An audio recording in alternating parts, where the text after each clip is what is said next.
Welcome to Within the Frame, where we bring the most pressing issues across the globe into focus. I'm Kim Mok-yeon. Menstrual pads and sugar tax, they may seem like everyday issues, but they've now landed at the heart of presidential policy. South Korean President I재명 is pushing for state-supplied menstrual products and a sugar tax that could reshape how we eat, shop, and live. Supporters call it a bold move towards everyday welfare, and critics warn of government overreach and the burden of inequality. But beyond the headlines, these moves ask something bigger. How does policy meet people where they live? And what happens when state priorities touch people's personal routines? And how do markets, laws, and lives shift and possible in response to a new kind of leadership? For a discussion on this, we connect to Shin Eun Kyong, Associate Professor of Sociology at the Korea University and visiting scholar at Harvard University. A big welcome. Thank you for having me. And also joining us is our go-to attorney, An Jun-sung. Good to see you again, attorney. Nice to meet you again. So let's start a discussion with how it all started. First, Professor Shin. President Lee, he pointed out that menstrual pads are too expensive for many and proposed a state-funded supply. What does this suggest about how menstrual health is moving from a private cost to a public policy issue? At a first glance, it may seem quite ironic how the most private and personal matter can be under this much public attention. Yet there has been a growing awareness of period poverty. In some unfortunate cases, people do not have access to the menstrual products, and they experience unwanted consequences.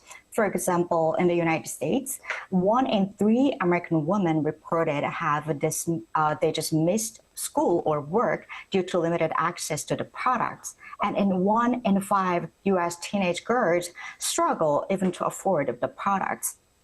So accordingly, there is an increased public consensus that menstrual dignity is a basic human right. Lack of access to the safe menstrual products may lead to the use of unhygienic alternatives, which increase the risk of infection inevitably. So it deserves to be a public health concern, definitely. More importantly, at the macro level, the cost of menstrual products significantly varies worldwide.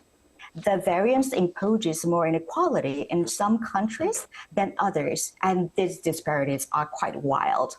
In South Korea, since 2004, menstrual products, tampons, pads are tax-free to lower the price of them, yet still the products are quite expensive. If you're looking at the top 3 most expensive countries, for example, like average monthly cost of the product, in Algeria, that's $34, Jordan, $26, and South Korea ranked at the 3rd, $25. The most expensive countries in the world. And compared to US, the average cost is slightly below $9, and the cheapest India, $2.9. So of course, there remain a lot to discuss how to implement, but especially given the relatively high cost of menstrual product in South Korea, it is not so surprising why the government feels the pressure to step in. Right. So it was really necessary to shed light on this issue. But of course, when this kind of policy appears, legal backing should be key. President Lee, he proposed outsourcing production and providing pads as in-kind support. But within the current law, Attorney An, is that actually feasible? Yes, well, under the Korean law, the proposal is generally feasible with the existing legal framework. However, the scope needs to be expanded. Providing menstrual products as in-kind support can be justified under the current social welfare law in Korea, which already allow non-cash benefits and outsourcing to private suppliers. In that form, the policy could be implemented through the budgetary programs and regulations. However, a universal entitlement to free menstrual products will require separate legislation. Here, the primary legal requirement is the legislative authorization, and any such program must be enabled by the Act of National Assembly, and then any outsourcing must comply with the applicable public procurement law.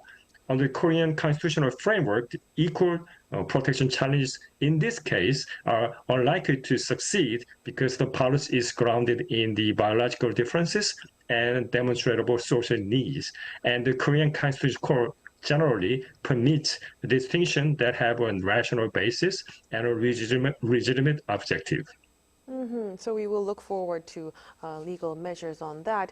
But from a social standpoint then, access and variety both really matters. And President Lee, he emphasized consumer choice while calling for low-cost, basic menstrual products as well. Professor Shin, if the government supplies only a limited range, how can it ensure that affordability doesn't come at the expense of diversity? I mean, this is a very interesting question, but I need to mention that universal access to the menstrual product does not necessarily mean the government will monopolize the whole product market. A, it's not feasible. B, it's not efficient, right? But it really depends on how to implement the policy. Some states in the United States are already implementing this policy quite proactively. But for example, like schools and public institutes provide a menstrual product for free, but the product market are not heavily influenced by it, at least not yet. But it's a legitimate concern, and also it may lower the quality of the product as well. So we need to really look forward to this is not happening in the future as well. Right.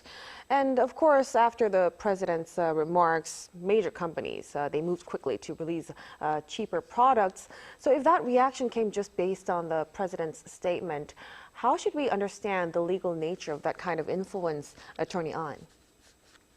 This is a very interesting question. From a legal perspective, the president's remarks are best understood as informal executive influence rather than the binding governmental action. Because as you know, there was no statute, regulation, or even executive order directing companies to lower their prices. In this case, the company's responses are considered like voluntary as a matter of law. This type of reaction is commonly analyzed as like political signaling, as a lay term, and regulatory anticipation, in which the firms adjust their conduct to align with the perceived policy priorities and manage reputation risk or preempt possible future regulations, such as in the case of Coupang in Korea right now. Although this influence can be significant in practice, but it does not amount to unlawful coercion yet, unless the president's statement implied credible threat of adverse government action, such as the enforcement measures, investigation, or economic retaliation beyond lawful authority. So since it's for the wider good, even without formal directive, the president's words can really have a real-world weight we're seeing. Now, let's also touch upon another topic, another proposal by the president imposing sugar tax. It's meant to curb excessive sugar consumption and also fund public health care, but critics say it could actually disproportionately burden low-income groups. Legally speaking, Attorney An, how do we assess the fairness and proportionality of a tax like sugar tax? Well, this time it's a very tough question to answer, actually. From a legal perspective, introducing a sugar tax will require clear legislative authorization by the Korean National Assembly with agreement on the tax base, rate, revenue use or enforcement structures, etc. From a political perspective, the tax would need to be framed as a public health measure rather than a consumer burden, right? Supported by credible health data and the clear plan to channel revenue into healthcare and nutrition program, for which we have already some issues about the question about this is credible, healthcare data and health data, and then some clear plan. And careful drafting using the neutral and objective standards will be essential to limit constitutional or the administrable challenges in the future. While such a tax would be likely to legally sustainable if properly enacted and tied to the legitimate public policy goal. And it would face significant, political fragility. I'm talking about the political fragility right now, right? So industrial opposition, there's public concern over rising living costs, and regressivity argument could weaken or even reshape the policy over time. Ultimately, the durability will depend on less on the legal doctrine or more on a public trust, and especially when the citizens are tangible health benefit from how the revenue is used. Right, so this one seems a little bit more complicated than the menstrual pads issue. And of course, socially, the impact could go far beyond health because of that. Now, Professor Shin, so if sugar-heavy products become more expensive, then what kinds of shifts could we see in everyday consumption patterns, especially for lower-income households? Definitely, this is not a simple health issue. Like supporters of a sugar tax argue it helps to reduce sugar intake and not just healthier choices. It is quite well known that sugar tax, just like soda tax or a fat tax, is largely disadvantageous for certain social classes because individual food consumption habits are heavily influenced by culture and very distinctively tailored by occupations. So middle and upper income consumers shifted quite easily to healthy choices, but lower income groups feel the price burden a little more. And beside this social inequality issue, there is a serious philosophical problem it challenges as well. Beyond the expected health benefits, the sugar tax could infringe the fundamental right to freedom of individual choice. Like we impose the disadvantages for some people simply because they like sweets. Don't we have individual freedom to consume like whatever food we like? How much are we comfortable discriminating against people based on their taste? How can it justify making people pay more taxes just because they like sweet things? So on top of that, we do not have enough scientific evidence to draw a line what is acceptable sugar dose. For tobacco and alcohol, relatively well accumulated scientific evidence we have, yet when it comes to sugar, we simply cannot draw a line. So finally, sugar tax could also, furthermore, have a side effect of reinforcing unnecessary fat phobia and prejudice and stigma related to obesity. A very important point about the impacts of sugar and also in terms of consumer freedom. But Professor Shin, let's also consider some potential outcomes. We hear that in countries like the UK, a sugar tax led to reformulated products and shifts in consumer habits as well. So if it's implemented here in Korea, then what kinds of changes might we be able to see? This is a largely penalty-based policy rather than credit-like one, so it usually works really well. Certainly, not only in UK, but in Mexico, it has a great success in terms of lowering the sugar intake 10 to 15%. Also, taxes will push the companies to redesign their products by limiting sugar below the tax line and diversify the products, and people tend to choose something that is more healthier. Yet, increases consumption of their sugar product does not necessarily improve overall diet quality. So we really need to focus on what is our primary goal. Is it public health or increase the revenue, right? Also, like as I mentioned earlier, it can hurt small businesses with limited beverage sales, and companies may just pass the cost on to the customers, and unfairly so, only for those who like sweets. Right, so very cautious research and looking into public's consensus would be very necessary regarding this issue.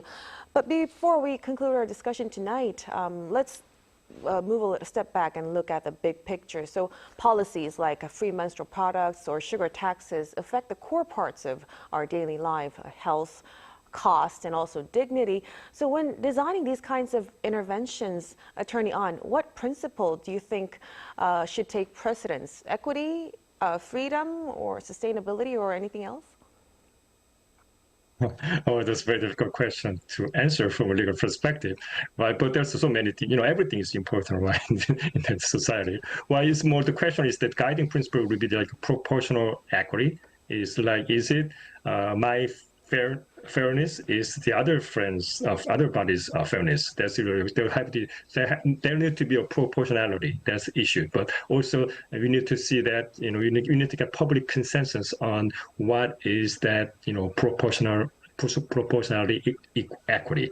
So among the public, so that's different because some people like sugar and some people don't like sugar, right? And there are different view and understanding about what really happened and what President Lee Jae-myung would do in the future. So I think that's one of the things is that before talking about a legal issue, there's that general public consensus. You need to get public consensus on what should we do on the healthcare issues such as sugar tax, also the other than the health product. Definitely. So when policies like this actually touch our daily lives, it's really important to look at how the public really thinks about this moving forward. Thank you so much for your insights tonight, Attorney An. Thank you. And of course, Professor Shin, we really appreciate your time and your insights. Thank you. And that'll be all from us on Within the Frame. Be sure to tune in again next time as we continue to explore the stories that matter. Until then, stay informed and engaged.